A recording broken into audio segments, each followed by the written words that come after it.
Bueno, entramos en materia. Ayer tuvimos el gusto de contar con la participación de una joven periodista que ha ganado todos los premios de periodismo, incluso premios internacionales, por su labor investigativa. La investigación periodística es más que un arte y una especialidad, así como la medicina, ¿no? Un cardiólogo, un neurólogo, exige mucho tiempo y mucha dedicación.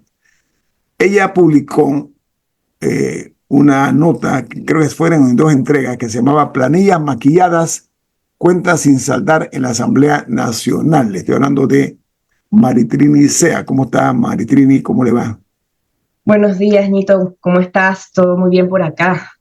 Bueno, ayer arrancamos con este tema que yo le doy la importancia de vida porque se trata de un órgano importante del Estado, por una parte. Otro, que en medio de una situación crítica que vive el país, en medio de la denominada situación apretada en cuanto a la economía del país, estamos viendo que hay tal vez una casta que está muy por encima de la realidad del país y que lo que es peor todavía, que ha faltado honestidad en lo que se dice, porque recuerdo que se había dicho que se iban a hacer recortes en la asamblea, la planilla que tienen, etcétera.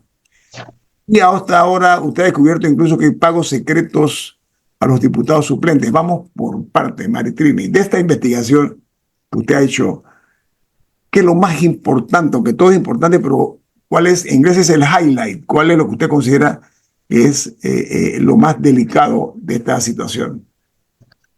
Sí, muchísimas gracias por el espacio, Nito, y también a tu audiencia por estar conectado siempre contigo. Hay dos cosas. Primero, hicimos una serie de 3 entregas. La primera que revelaba la estructura de la Asamblea para pagarle a los diputados suplentes de todos los partidos, a pesar de la existencia de un fallo de la Corte y pues que abogados muy respetados, constitucionalistas, excontralores y demás expertos en temas de transparencia pues han coincidido en que esto sería una forma de darle la vuelta, de eludir el fallo, la jurisprudencia que ya existe en la materia.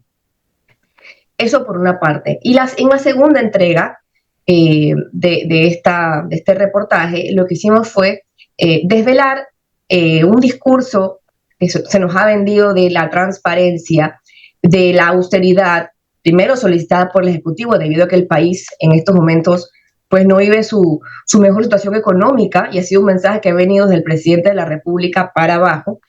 Y se prometió justamente recortes. Y cuando uno contrasta el discurso repetitivo de la transparencia y de los recortes con las evidencias, con los números y por supuesto lo más fehaciente, uno compara con la ejecución presupuestaria del MEF, del presupuesto de la Asamblea, se da cuenta que hay mucha contradicción entre el discurso de la reducción con los números.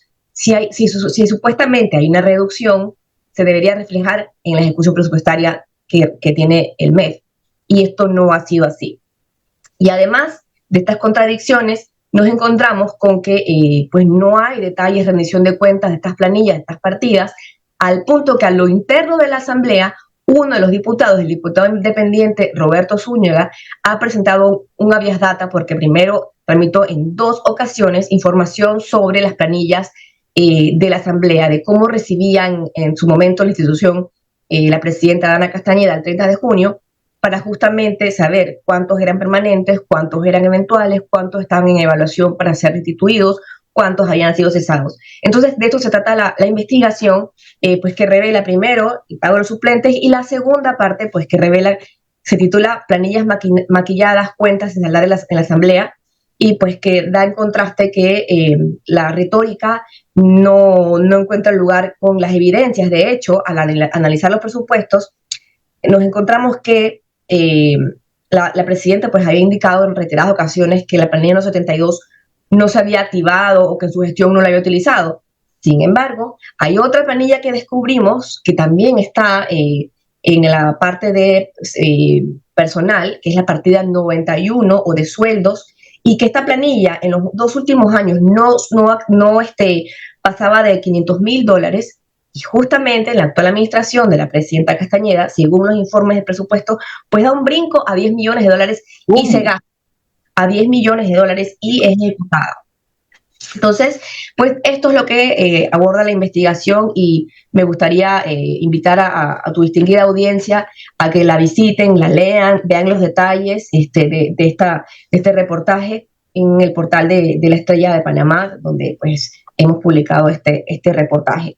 Te pongo el ejemplo con, ayer no andamos en el tema del maquillaje de las planillas. Es que, si bien recordarán, el discurso de la presidenta de la Asamblea es que se habían destituido, que iban a quebrarse botellas del personal fijo. Esta planilla del personal fijo aumentó en 4 millones el año pasado respecto al anterior. Entonces, si supuestamente se hicieron las destituciones, ¿cómo es que esta planilla incrementa? Segundo, si uno suma todas las planillas de personal, porque hay una serie de planillas, también uno se da cuenta que el total de todas estas planillas se incrementa en unos 3 millones el año pasado respecto al anterior. Entonces, pues hay una contradicción que se evidencia en este reportaje, además de que también hay muchas contradicciones con el discurso de las destituciones. Por ejemplo, nosotros abordamos la auditoría que indicó la presidenta iba a hacer desde el inicio de su gestión en julio.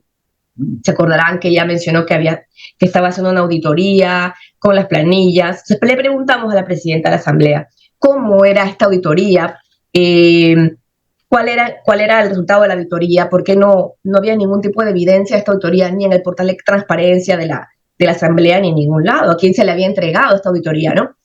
Y entonces ella nos explicó que la auditoría en realidad era un monitoreo. No, ya no era auditoría, era monitoreo, ¿no? Y que este monitoreo pues era permanente, ¿no? Y te voy a leer un pedazo de lo que me dijo un extracto de la entrevista, y me dice la presidenta: yo misma he tenido que ir a los pasillos a verificar y contrastar con las listas y preguntar quién eres tú, dónde trabajas tú, relató Castañeda sobre la dinámica, ¿no? Y también pues agregó que no se publicaba en el portal porque era un proceso administrativo interno de la Asamblea. Quiero decir que esta auditoría no contó con funcionarios de la Contraloría, ni tampoco se entregó en ninguna institución, mucho menos se ha publicado en el portal de la Asamblea porque ella considera, según lo que nos dijo en su entrevista y que está consignado en el reportaje, pues que era un proceso interno de la institución. Lo cierto es que no hay evidencia. Permítame. Hay un nuevo contralor. Del anterior contralor, la evaluación que han hecho los medios y mucha gente es que reinó la opacidad. Estoy siendo muy benigno en el comentario. Puedo ser más duro, ¿eh? Hoy es viernes, así que voy a cogerlo un poquito más suave. El nuevo contralor, que ha venido con un ímpetu que realmente es impactante, creo que tiene allí un trabajo que hacer, muy en serio, porque está de por medio una vez más la cuestionada, la abollada, la maltratada, la lastimada imagen de un órgano del Estado como es la Asamblea Nacional. Mentir en un niño es serio, pero es grave que un adulto, que es un funcionario que se debe a nosotros, que nosotros le paguemos, el día que nosotros tomemos conciencia de que los que le pagamos a ellos su salario somos nosotros, ¿ok? Que no nos están haciendo ningún favor. Ellos tienen la obligación de dos cosas. Una, trabajar bien, porque para eso les pagamos bien. Y dos, rendir cuenta de nuestro dinero. Tiene que haber un despertar ya, y ya es ya. ¿Saben por qué? Porque hemos sido tontos útiles y hemos ido aplaudiendo de espaldas al abismo. Miren dónde estamos ahora mismo. Miren esto por dónde va. Una nueva presidenta de la Asamblea que jura y perjura públicamente los cambios que va a hacer y que vamos a hacer recortes aquí, que vamos a cortar la planilla por acá. Y Maritrini Nicea, un trabajo periodístico, encuentra material suficiente para hablar de cosas hasta ahora desconocidas. Le voy a decir algo. Me causa mucha grima que la presidenta de la Asamblea diga que ella se puso personalmente una listita. ¿Quién es usted? ¿Cuál es su nombre? Me parece un acto primitivo, por decirlo menos, que no corresponde a la presidenta de ese órgano del Estado. Si pretendió con eso construir una imagen en positivo, flaco favor se ha hecho porque ¿sabe qué? Tiene mucha gente. ¿Cuántos son los trabajadores de la Asamblea Marítima? 4.000 tantos, ¿no? En total, según lo que dice la Contraloría, 4.782, esto entre eventuales y permanentes. Esto es Pero mucho más que los trabajadores que tiene el MEF, por ejemplo, y el MOB. por eso le hice la pregunta, ¿sabe por qué? Porque no puedo creer, desde el punto de vista ejecutivo, desde el punto de vista administrativo, que un jefe, él personalmente, ¿cuál es su nombre? Usted, oye, me parece un contrasentido, me parece un despropósito con respeto que se merece la dama, por supuesto, pero me estoy refiriendo a la presidenta de la Asamblea, no a la ciudadana. Vamos al corte comercial. Esto es En Perspectiva, un programa para la gente inteligente como usted. Amigos, estamos hoy conversando con la periodista ganadora de varios premios de periodismo, pero dedicada a la investigación. En esta ocasión ella labora en el diario La Estrella de Panamá, que hizo un trabajo que llama Planillas Maquilladas, Cuentas sin Saldar en la Asamblea Nacional. Y habla de la planilla que tuvo un aumento en el año 2024 y también nos está informando acerca de los pagos secretos que se le han estado otorgando a los diputados suplentes. Hay un fallo de la Corte que dice en contrario, pero bueno, eh, hemos sido testigos históricamente que cuando un funcionario de cualquier órgano del Estado llega al poder, asciende al poder, nos vende una serie de ilusiones que realmente a veces uno queda como almidonado, ¿no? No puedes moverte por la abrumadora oferta de transparencia, de honorabilidad, de seriedad. Pero con el tiempo va transcurriendo, así mismo van saliendo poco a poco, así como en la piel, ¿no? Los granos, ¿no? Y lamentablemente en algunos casos hasta pus sale de estas erupciones cutáneas, ¿no? Pero me refiero en esta ocasión a esta investigación que ha hecho Maritrini, porque yo recuerdo cuando la presidenta de la Asamblea, la señora Dana Castañedas, llegó al cargo o fue escogida por sus pares, por sus colegas, hizo una serie de promesas que me da muchísima pena decirlo, incumplidas. Se ha mentido flagrantemente y usted va a decirnos por qué esta expresión, Maritrini, por favor, ¿qué encontró usted de esas falsedades?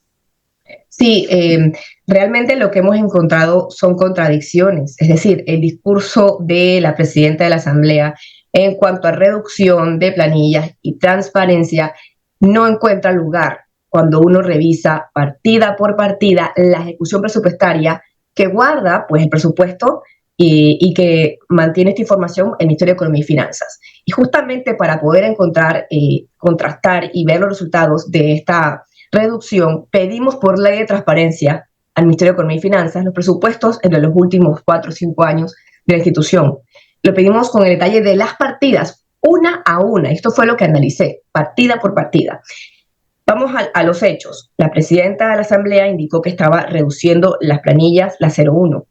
Hablaba de una auditoría. Cuando vamos a preguntarle cómo es esta auditoría y que nos dé el resultado de la auditoría o dónde se publica, cuál ha sido, pues la presidenta explica que realmente, sus palabras, era un monitoreo permanente, como les expliqué hace un momento, y que ella misma había tenido que ir por los pasillos con la lista para preguntar quién eres tú, dónde trabajas.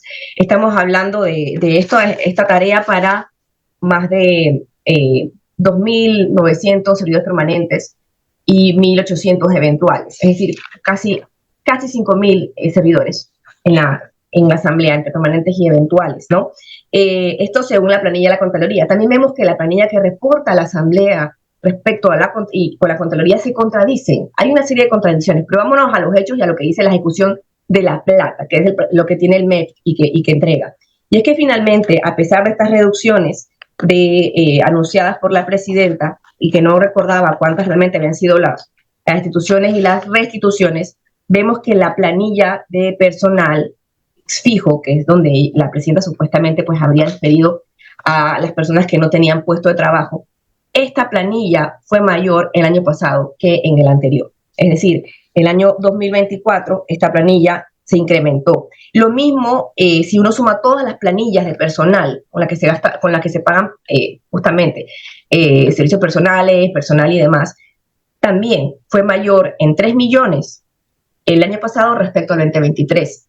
Y además de esto, y el mensaje de autoridad que estamos viendo pues, en el país, y que la presidenta indicó que no había utilizado la partida 172, que eran los contratos que recordarán en su momento publicamos, lo hizo exterior en una investigación, que es una planilla que le llaman cashback, porque se firman una serie de contratos y buena parte de los contratos, no puedo generalizar que todos, pero pues muchos contratos de estos no representaban un servicio, sino que se firmaban y luego el diputado los cambiaba y obtenía una parte de ese contrato, No era un servicio profesional como debía ser.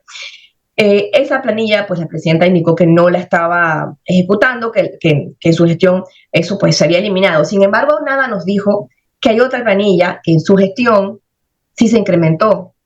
Pasó a $10 millones y según el reporte del MEF, esa planilla se ha ejecutado. Es la planilla de personal, que es la partida 91. Le preguntamos a la presidenta pues en qué se utilizaba y recordó, pues dijo que no recordaba y se prometió en averiguarlo. Hasta ahí.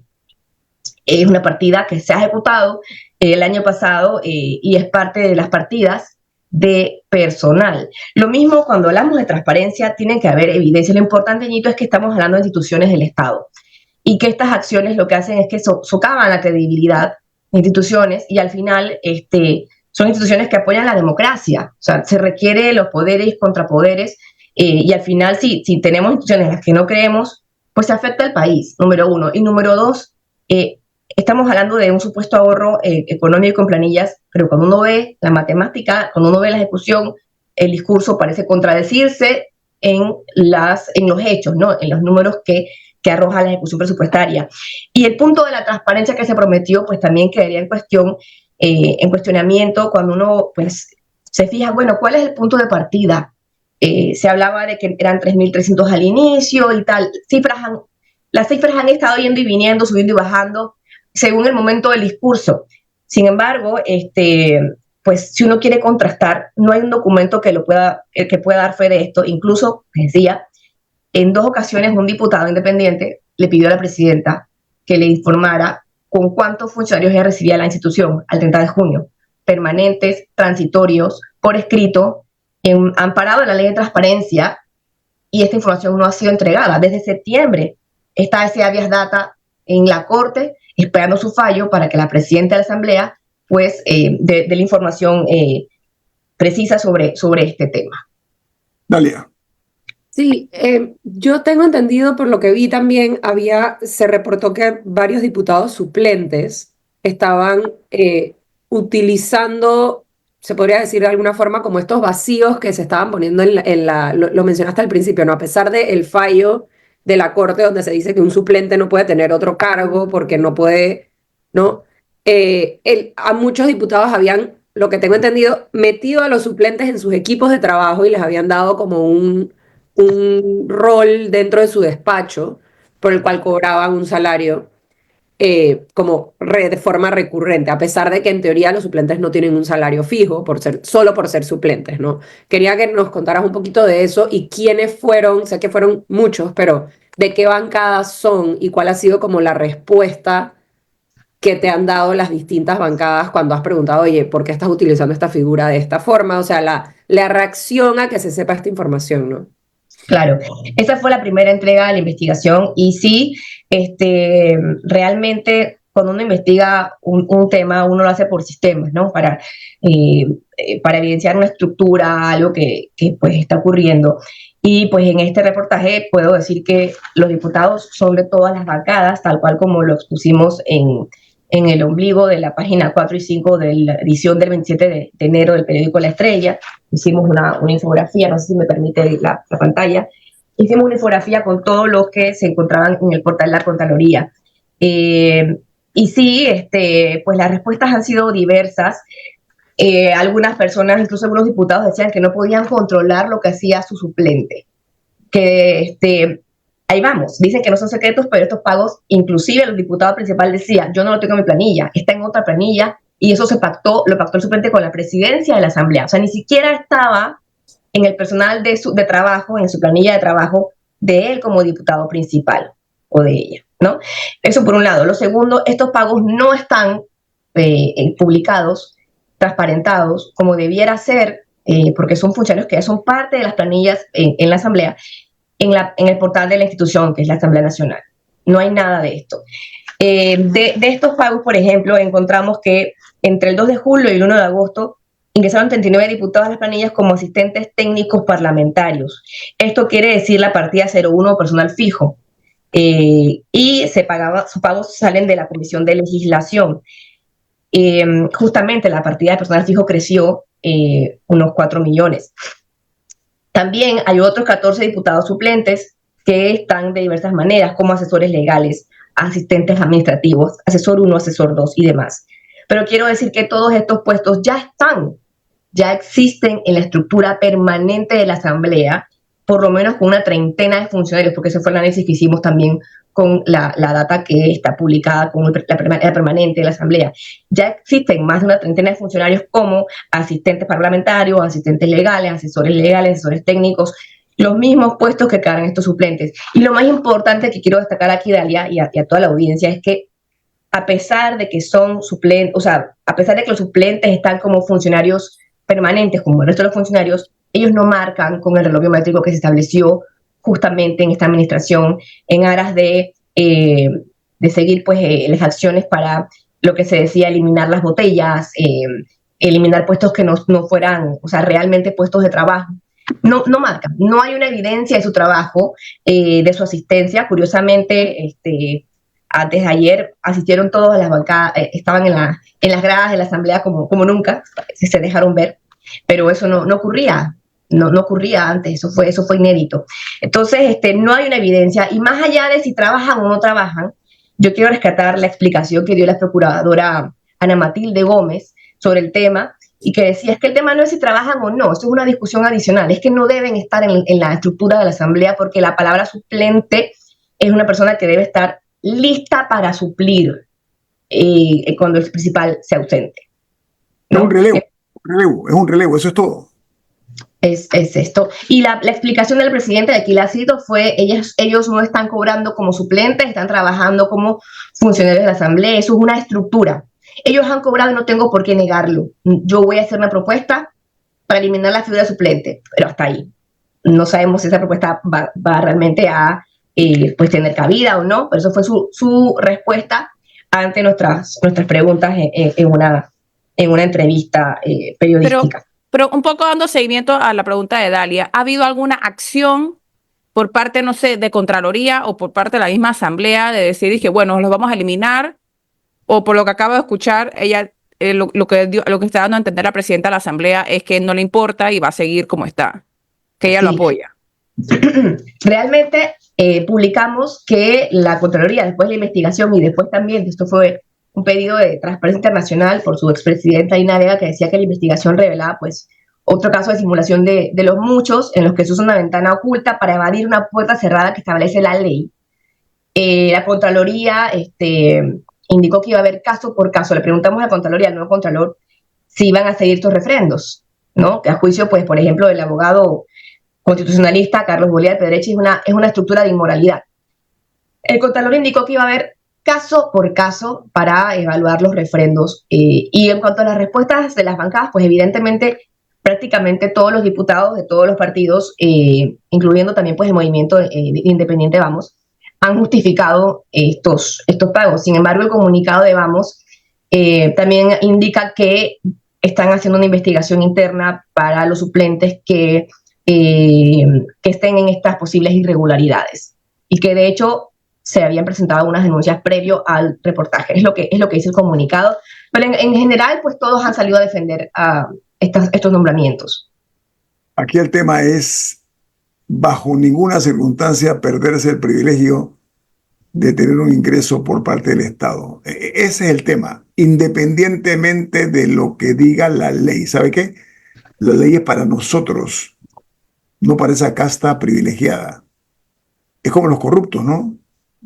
Siempre cito lo que dicen los mexicanos, me gusta mucho lo que dicen los mexicanos, dicen, la cárcel es para los pobres y para los pendejos.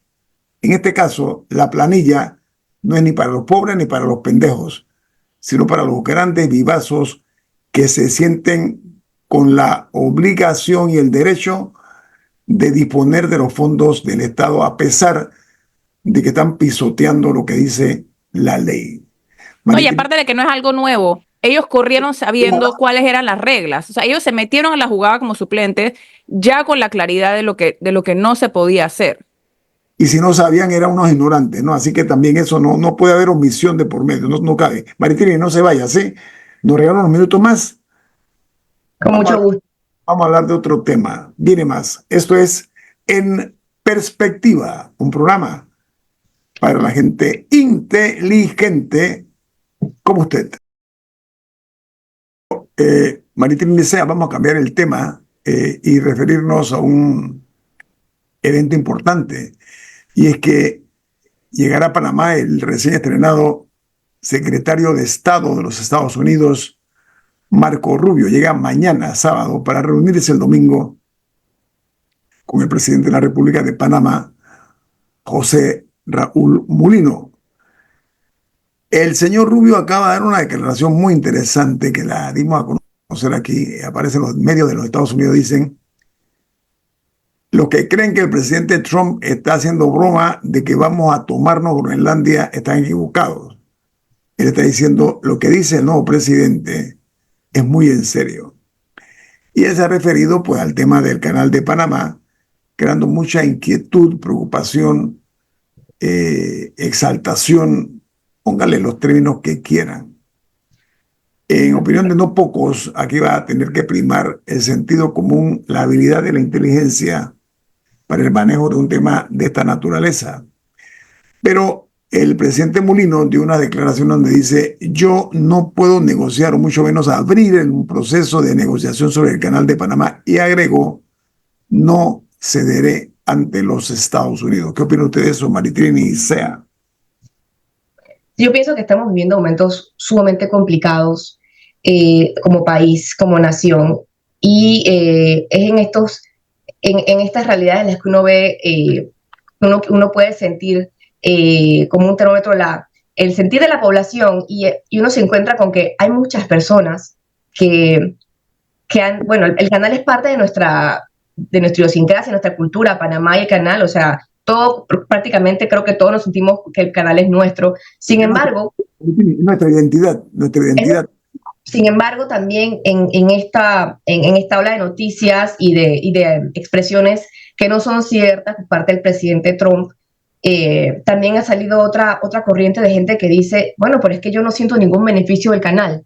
Y eso es peligroso, porque aquí vamos al tema del descrédito, de la transparencia de las instituciones que deberían tener, y que pues realmente buena parte de la población se siente abandonada, ¿no? por sus instituciones. Yo recuerdo que yo entrevisté hace poco al doctor Ritter, que decía que realmente esto era una actitud de bully del presidente Trump, y que la única forma de la cual pudieran hacerse el canal es por la fuerza, o sea, una segunda invasión, que no lo veía factible. Pero pues creo que es un tema realmente preocupante para todos como país, y es cuando más se requiere de la transparencia por parte de las autoridades, porque la ciudadanía pues cuestiona, y es mentira que la ciudadanía va a apoyar un discurso u otro si no cree en sus instituciones y en sus autoridades como tal. Dalia. Sí, yo agregaría parte de lo que menciona Maritrini, esto de que hay un porcentaje de la población que tiene este sentimiento de que yo no veo los beneficios del canal, yo no leo las cifras, el canal aportó 2.000 millones de dólares, pero eso no se traduce en un beneficio tangible. Y creo que es interesante porque siempre hemos entendido que el canal funciona, a diferencia de todas las otras instituciones del Estado. Es como esto de que no, es que el canal funciona porque, bueno, eso se dejó bien hecho, y por qué, y se dice mucho, ¿por qué las cosas en el canal se pueden hacer de una forma y en el resto del país no? Entonces existe como esta separación, pero al final, de una forma u otra, el entendimiento de que los dineros son malgastados tocan al canal. O sea, no Exacto. está blindado como de el desgreño administrativo, pero no está blindado de el mal uso de los fondos cuando se tienen, ¿no? O sea, como que hay este doble discurso o esta doble realidad cuando lo entendemos. No es un doble discurso porque no es negativo, es simplemente que al haber tanta desconfianza en la forma que se hace uso de los fondos públicos y al hablar de millones y miles de millones, pero los mismos problemas persisten para una persona, o sea, es lo mismo cuando se habla de forma macro del grado de inversión, por ejemplo. No es que vamos a perder el grado de inversión, es que teníamos un buen grado de inversión, me entero, porque las calles están cayendo, el agua no me llega, la educación de mis hijos es paupérrima, no me quiero enfermar porque el seguro, o sea, todas estas cosas, entonces, ¿cómo se traducen estos grandes logros o estas cosas que sí funcionan a la vida diaria, o sea, a lo cotidiano, ¿no? Creo que es como el gran reto y evidentemente el canal no está blindado de eso, o sea, de esa percepción que hay, de esa realidad. Es que con este ejemplo sencillito que acabamos de abordar hoy con el tema de las planillas, es que todo va a una sola cuenta del Estado, los aportes del canal y los otros ingresos.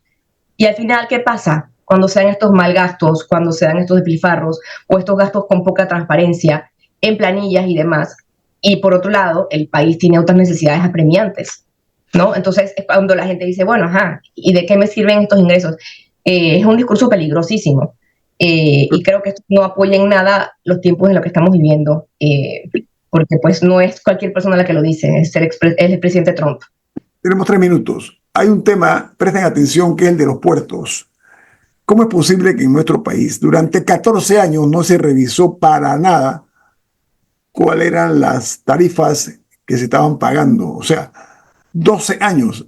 Eso es mucho más que negligencia. Entonces, sospecho que el tema de los puertos va a tomar vigencia con la visita del señor Marco Rubio. Créame que eso va a tener repercusiones. Diga, Camila. Sí, me gustaría señalar un poco, reiterar el mensaje que hablábamos en el programa de ayer y va atado a lo que dice Dalia. Yo mencionaba ayer que este es el ejemplo de por qué hay que portarse bien todo el tiempo, porque entonces cuando llegan las crisis es que a uno le sacan todos los trapos sucios de las cosas que uno no hizo. Y de las cosas que mucha gente pensó aquí que se habían salido con la suya de alguna manera u otra, salen en estos momentos de crisis. Por eso es que uno se tiene que portar bien todo el tiempo. Eso por un lado. Y dos, no quería que se acabara el programa sin hacer un comentario de la conferencia de prensa del presidente Mulino ayer, en la que, importante señalar, había varios periodistas extranjeros que probablemente están en nuestro país por la conferencia del CAF y aprovecharon para ir a esto. Eso algunos están adelantándose a la visita de Marco Rubio, cualquiera de las dos. Pero era una conferencia atípica.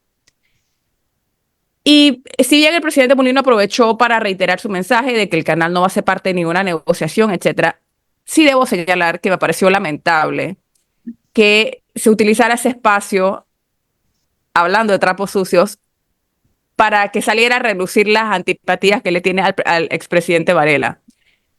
Más allá de lo que él haya hecho o no, me dio algo de pena, o sea, de pena como en vergüenza, pensar que estaban estos periodistas internacionales ahí escuchando a un presidente actual hablar en esos términos de un expresidente. Me parece que no era el lugar y había maneras de hacerlo, de brindar más o menos el mismo mensaje en otros términos, por un lado. Y segundo, no me parece que esa narrativa necesariamente nos ayuda porque da a entender o afirma de la boca del presidente de la República que hubo irregularidades en la implementación de la relación con China. Entonces no entiendo por qué darían como decimos en Panamá, dar papaya, plantearlo como evidencia. No, o sea, estratégicamente no la entendí y no quería que se fuera el programa sin decirlo. ¿Sabe qué? Todo tiene su momento. No sé si alguien tiene un comentario al respecto. No, es que tenemos que irnos ya, se nos fue el tiempo. Todo tiene su momento. Los temas domésticos es una cosa, cuando tú tienes una proyección a nivel mundial, porque el tema del canal de Panamá está a nivel mundial, donde entra China en la ecuación, yo sí creo que uno tiene que enmarcarse de saber qué tipo de escenario estás hablando y a quién o cuál es el público al cual te estás dirigiendo. Ahí preguntó una periodista de CBS, había un periodista de Japón ¿Cómo? Y ni Sí, siquiera del NHK, o sea, de otro canal de Japón. O sea, había gente de diferentes lugares. Y ese más no allá- era el lugar para sacar esos trapos.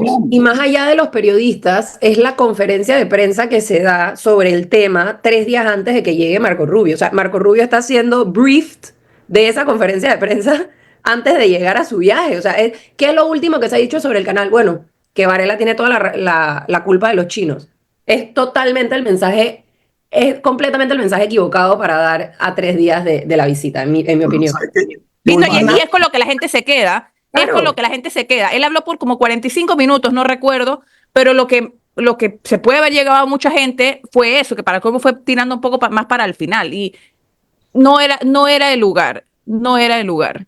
Aquí hubo irregularidades. Vamos a la justicia, para eso está la justicia. No estoy de acuerdo con que se hagan señalamientos, venga de quien venga, si al final del día eso queda nada más un anecdotario innecesario. Que la justicia funcione.